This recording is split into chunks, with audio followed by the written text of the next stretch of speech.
Quiet on set. Speeding. Three, two, one. Action. Right. First and foremost, I want to welcome you to the podcast.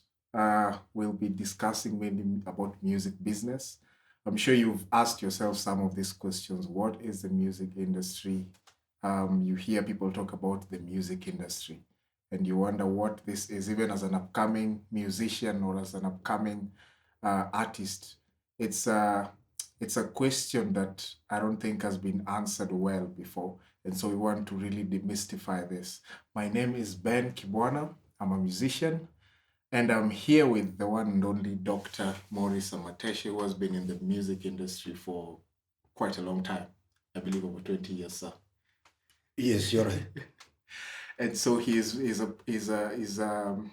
a lecturer, and he has taught this issue of music business to most of these guys you see out there who are in the industry right now. And so he's here to help us demystify what the music industry is. And so, welcome to the podcast, sir. Thank you, Ben, for having me. Yes. It's very delighting to be part of this conversation of the music industry. Of course, I've taught for a number of years. Mm.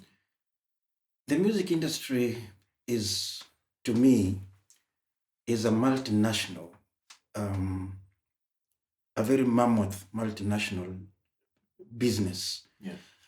And it's global. Kenya is just part of a family of the music industry.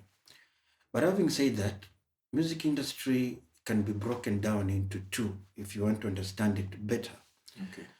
The approach has been looking at the music industry in terms of two fronts. Number one, Yeah. the artistic enterprise, where content is created, where imagination is done, that's where the imaginers are, where songwriters are, where the product, because the music industry has a product. Yeah. Every industry has a product, and the only product the music industry has is music. So the imaginers, the content creators, the content itself, the imagination comes under the artistic expression. From the 19th century, for example, when individuality came, when the whole philosophy of individualism came, people started looking at how do they therefore create their own space? How do they therefore create their own content? How do they therefore be different from the other person? That's where the individuality comes from. And that one speaks directly to the creative process. The creative process is an artistic process. Number two, Ben, it is the idea of the commercial enterprise. The commercial enterprise speaks to commerce. The money. The commercial enterprise speaks to the income from the product. The commercial enterprise speaks for the artist who wants to go to the studio to say, look, I'm going to the studios, I will create an art, I'll create a piece of music, but what is in it for me? Yeah. Look at the USA, for example. From the 2019 to 2022, the statistics that are available, about 6.9% of the GDP of the US was from the entertainment industry. Yeah. So whether music is standalone or music is fused into film, it is still music.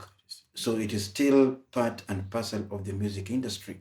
And we are talking about statistically, which is documented, we are talking about 595 point something, 0.6, I think, billion US dollars generated annually from the music business there.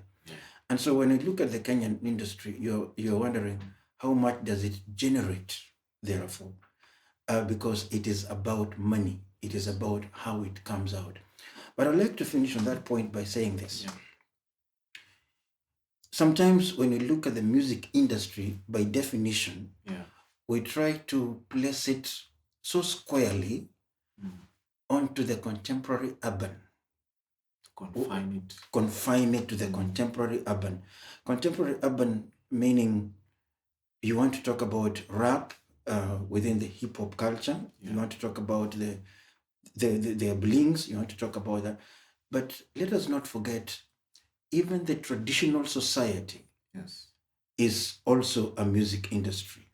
The manufacture of those traditional instruments, Yeah. the composition of music, the organization of the performances are a music industry.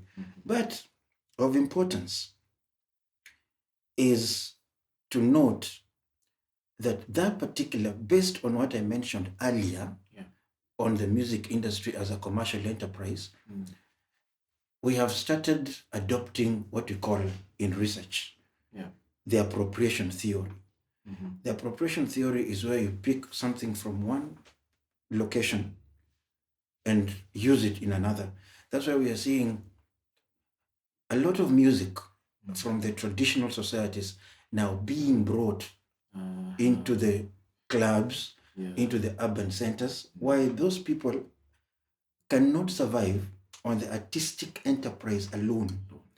They have now to again merge, synthesize with the commercial enterprise.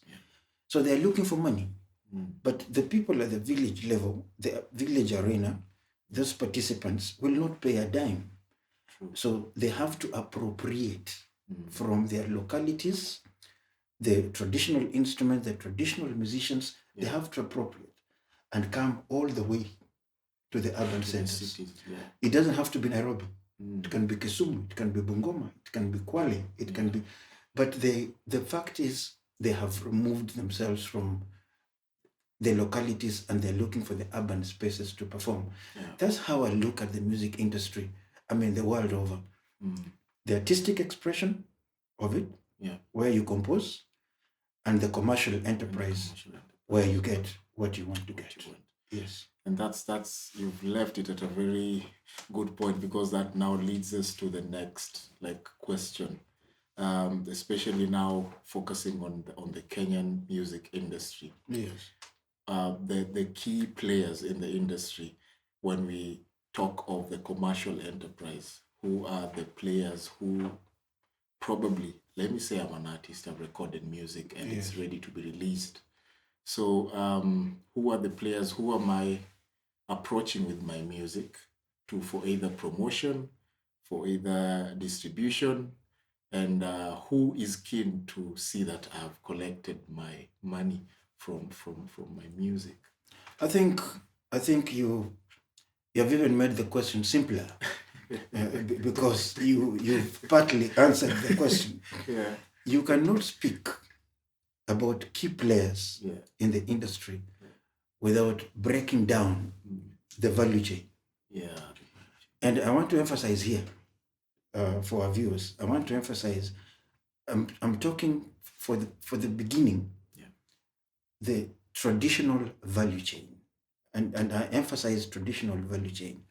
The traditional value chain, the key player is the songwriter, the composer, the artist, the performer, right? And this performer, the songwriter will provide the content.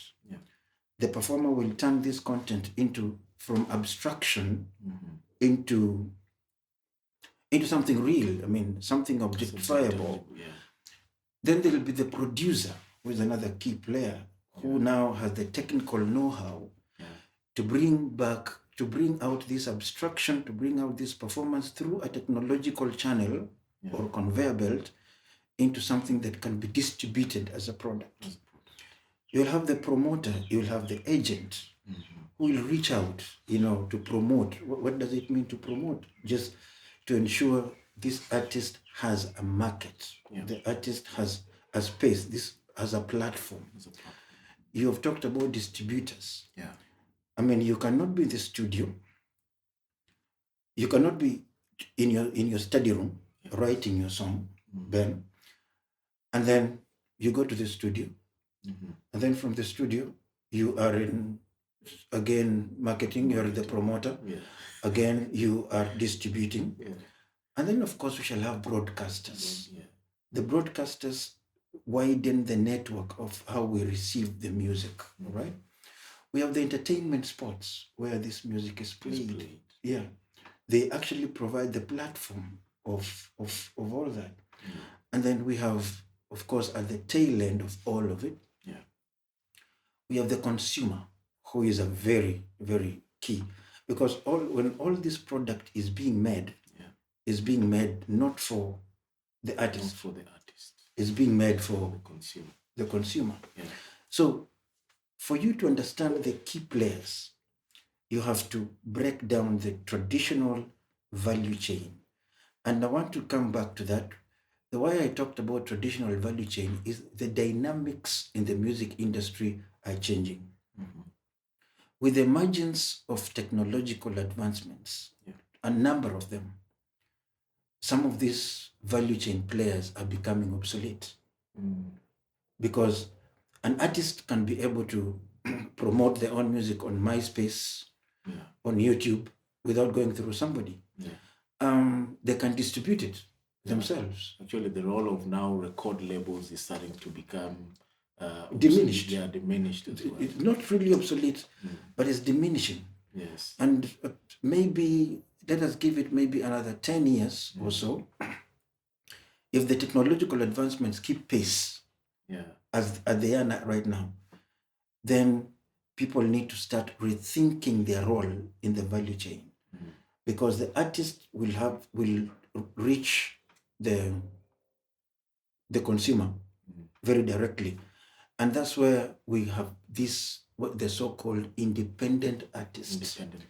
Independent artists are called independent because they are actually independent of very many other factors within the value chain, within what you're calling the key players, right? Yes, there were key players, but things are changing. Technology is changing things. And the realization of exploitation, the realization that I can do it myself, the realization that I really don't need you to move forward, I can move it myself, is changing everything. And when that dynamic changes, then it means this independent artist must have the money.